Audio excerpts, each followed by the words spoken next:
हाँ, आप नीचे ला दीजिए। हाय फ्रेंड्स, कैसे हैं। मुझे उम्मीद है कि आप लॉकडाउन का पालन कर रहे होंगे और अपने घरों में स्वस्थ होंगे। और दोस्तों, मैं आज बहुत ही ख़ास विषय पर आज आपको अपने विचार शेयर करने वाला हूं। तो दोस्तों, मैं आज आपको बताने वाला हूं कि आज जो हमारे साथ परिस्थिति चल रही है कि लॉकडाउन जो चल रहा है उसके बाद जो हम देख पा रहे हैं कि जैसे ही लॉकडाउन खुलेगा तो परिस्थितियां जो हमारे सामने आने वाली हैं वो है बेरोजगारी की। वो है कि हर आदमी का अपना काम में जो अपने काम है, बिजनेस है, नौकरी है, सभी में फ़र्क पड़ा है। और मैं ये बात समझ पा रहा हूँ, तो आप भी मैं समझता हूँ कि मुझसे रिलेट कर पा रहे होंगे। तो दोस्तों, हम ये चीज़ समझ पा रहे हैं कि हमारे काम धंधे जो पहले थे, लॉकडाउन से पहले जो हमारी स्थिति थी, उसमें बहुत बड़ा बदलाव हमारे सामने आ चुका है और हमको इसमें अपना सकारात्मक नज़रिया अपनाने की ज़रूरत है। और मैंने अपने कई दोस्तों से बात की है इस बारे में और उनसे पता चला मुझे कि उनके पास लॉकडाउन के बाद कोई प्लानिंग नहीं है और उनको अपने काम के प्रति बहुत चिंता है और वो नहीं सोच पा रहे हैं कि आगे करना क्या होगा। तो दोस्तों, आज के समय में अपना हमें नज़रिया पॉजिटिव हमेशा रखना है, क्योंकि समस्या और समाधान हमेशा एक कड़ी के रूप में हमारे सामने रहते हैं। लेकिन जब हम समस्या में रहते हैं तो हम इतने चिंतित और इतने व्याकुल हो जाते हैं कि हमको बिल्कुल भी समाधान देखने का मौका नहीं बनता, हम देख नहीं पाते, समाधान को महसूस नहीं कर पाते। और मैं इसको अपनी एक कहानी के माध्यम से आपके सामने बताना चाहूँगा, जिससे आप पूरी तरह से रिलेट कर पाएंगे कि वास्तव में हमारे साथ यही सिचुएशन है। ये आप मान भी पाएंगे कि हमारे साथ क्या सिचुएशन चल रही है। तो दोस्तों, एक ड्राइवर है, अपनी कार चलाता है और वो कार जब चलाता है तो एक नहर आती है और उसका पुल आता है। वहाँ पर जैसे ही गाड़ी पहुँचती है, उसका गाड़ी का पंक्चर हो जाता है टायर का, और वो उतरता है टायर बदलने के लिए। जब सारे नट खोलता है तो तभी क्या होता है, गलती से उसका पैर लग जाता है और जो नट होते हैं वो सारे नदी में गिर जाते हैं। और इससे वो बहुत चिंतित और परेशान हो जाता है, उसे समझ में नहीं आता है कि मैं करूं क्या। तो ऐसे में एक किसान, एक मामूली सा इंसान के रूप में उसके सामने आता है और बोलता है कि क्या मैं आपकी कुछ मदद कर सकता हूं। और वो इतना चिंता में, निराशाजनक विचारों में घिरा हुआ था कि वो कहता है कि आप मेरी क्या मदद कर पाएंगे। उसने कहा कि आप मुझे समस्या बताइए, शायद मैं कुछ आपकी मदद कर पाऊँ। तो उसने बताया कि मैं यहाँ टायर खोला था और मैं इसे बदलना चाहता था क्योंकि पंचर हो गया और गलती से मेरा पैर लगने की वजह से वो सारे जो नट हैं वो नदी में गिर गए हैं। अब मुझे समझ में नहीं आ रहा मैं क्या करूँ। तो वो उसको सलाह देता है कि आप एक एक नट तीनों टायरों से खोल लें और 3 नट से इस पहिए को कस सकते हैं आप, और आप धीरे धीरे 2-4-10 किलोमीटर आप जा कर के किसी अपनी जो है दुकान पर पहुंच जाएंगे, जो कि आपकी कार की पंचर की रिपेयरिंग भी करेगा और आपके नट भी जो है उसमें बराबर फिक्स कर देगा और आप अपनी मंजिल तय कर सकते हैं। तो दोस्तों, इसमें हमने ये सीखा कि हमें महसूस करना है आज की डेट में कि जो भी परेशानी है उसका समाधान हमारे पास है, लेकिन हम इतने परेशान हो जाते हैं कि उसे समझ नहीं पाते। और जो हमें कोई अगर राह बता भी रहा है, कोई हमें समस्या का समाधान दे भी रहा है, तो हम उसे इस योग्य नहीं देख पाते, समझ पाते कि हम उसकी बात को पहले सुन तो लें। तो हमें उसकी बात को सुनना है। तो दोस्तों, मैं एक और कहानी आपको बताना चाहूँगा। उस कहानी से आप ये अपनी जो भी परिस्थिति आज आपके साथ चल रही है, मैं गारंटेड 100% कहता हूँ कि आप उससे रिलेट कर पाएंगे, क्योंकि वो परिस्थिति आज पूरी दुनिया में सबकी ज़िंदगी में वो सेम परिस्थिति आज चल रही है।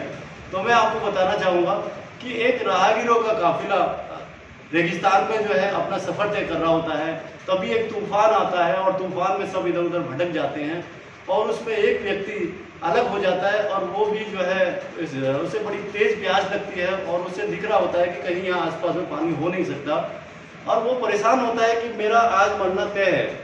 लेकिन वो उम्मीद नहीं छोड़ता और अपना सकारात्मक नज़रिया अपनाता है और दूर दूर तक निगाहें दौड़ाता है। तो उसे एक झोपड़ी, जिसे हम झुग्गी कह सकते हैं, वो दिखाई देती है, नज़र आती है। वो हिम्मत करके वहाँ पे पहुँचता है और तो देखता है वहाँ पर कि एक नल लगा हुआ है, एक बर्मा लगा हुआ है और उसमें वो उसे चलाता है तो पानी नहीं निकलता।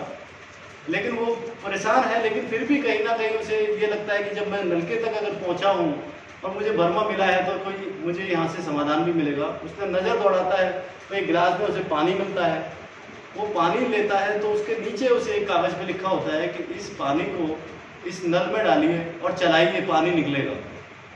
तो दोस्तों वो इस समय ये सोच में पड़ जाता है कि मैं पानी पी लूँ या मैं नलके में डालूँ। अगर नलके में डाला और पानी नहीं आया तो क्या होगा। तो लेकिन अगर उसने नज़रिया पॉजिटिव अपनाया हुआ था, सकारात्मक दृष्टिकोण अपनाया हुआ था, तो वो ये सोचने लग जाता है कि यदि पहले से पानी यहाँ रखा है और गिलास के नीचे एक कागज़ पे लिखा हुआ है कि आप डालिए पानी निकलेगा, तो इसका मतलब है कि किसी को इसी तरीके से यहाँ से पानी मिला है और उसने अपने विश्वास के माध्यम से ये लिखित जो है गिलास के पानी के नीचे छोड़ा हुआ है।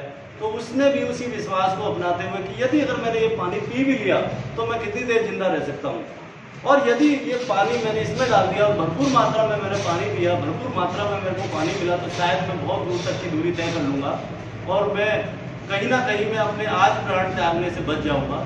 तो वो पानी उस बर्मे में डालता है, नल में डालता है, और काफ़ी कोशिश के बाद वो देखता है कि उसे पानी नहीं मिल रहा है, लेकिन उसे याद आता है कि किसी ने ऐसा किया होगा कि पानी डालकर पानी निकाला होगा, और वो उसे फिर दोबारा कोशिश करता है और पानी निकलने लगता है। और पानी उसने भरपूर मात्रा में पिया उस समय और अपने आप को नहाया, फ्रेश हुआ और पूरी ऊर्जा के साथ वो आगे बढ़ चला और अपनी मंजिल की ओर उसको जो है रास्ता मिल गया। तो दोस्तों यहीं से हमको एक बात समझ में आती है कि आज हमारे साथ वो परिस्थिति है कि हमें काम की भी स्थिति का पता नहीं, हमारा काम का क्या होगा, हम अपने कामों में लौट पाएंगे क्या हमारे बिजनेस पुराने दोबारा से रंग अपने उस रूप में आ पाएंगे क्या। हमारे पास कोई प्लानिंग नहीं है, लेकिन हमारे पास एक चिंता, एक निराशाजनक भाव, हम इतने निराशा में, अंधकार में घिरे हुए हैं कि हम समझ नहीं पा रहे कि क्या करें। तो मैं आपसे यही कहना चाहूँगा दोस्तों कि सकारात्मक नज़रिया अपनाएं, सकारात्मक दृष्टिकोण अपनाएं। कोई भी भाई, कोई भी व्यक्ति, कोई भी आपको कोई समाधान देता है, कोई आपको रास्ता दिखाता है, कोई दिशा देता है, तो उसमें उसकी बात सुने, उस पर विश्वास करें और अपने सकारात्मक नजरिए के जरिए आप पाएंगे कि आपका कोई ना कोई समाधान निकल चुका है। क्योंकि दोस्तों हमारे पास आज खाने के लिए पैसे हो सकते हैं, हमारे पास अपनी ज़रूरतों के लिए पैसे हो सकते हैं, लेकिन हमारी इनकम के बिना, आने वाले समय में इनकम के बिना हमारा आगे भविष्य उज्जवल नहीं है। और यदि हम आज कोई समाधान मिलता है और ये सोच के उसको पैसे को हम इन्वेस्ट नहीं करते, खर्च नहीं करते कि पता नहीं आगे क्या होगा, कैसे होगा, तो दोस्तों उस पैसे को अपनी ज़रूरतों में खर्च कर लेंगे और हम बिना कुछ करे, बिना समस्या का समाधान देके हम वहाँ पहुँचेंगे जहाँ अंधकार होगा, जहाँ हमारी ज़िंदगी में अंधेरा ही अंधेरा होगा। तो हम देख पाएंगे कि हम उस समय जब आप नहीं सोच पा रहे हैं अपने लिए अच्छा, आप नहीं कुछ सकारात्मक सोच पा रहे हैं, कर पा रहे हैं, तो दोस्तों जब हमारे पास कुछ नहीं बचेगा तो हम क्या कर पाएंगे, हम कैसे कर पाएंगे और इनकम कैसे जनरेट करेंगे, हम अपने भविष्य को कैसे उज्जवल करेंगे, अपने बच्चों को कैसे फीस भरेंगे, कैसे उनकी एजुकेशन कंप्लीट कराएंगे। तो ये सभी कुछ हमारे सामने आ रही है समस्याएं।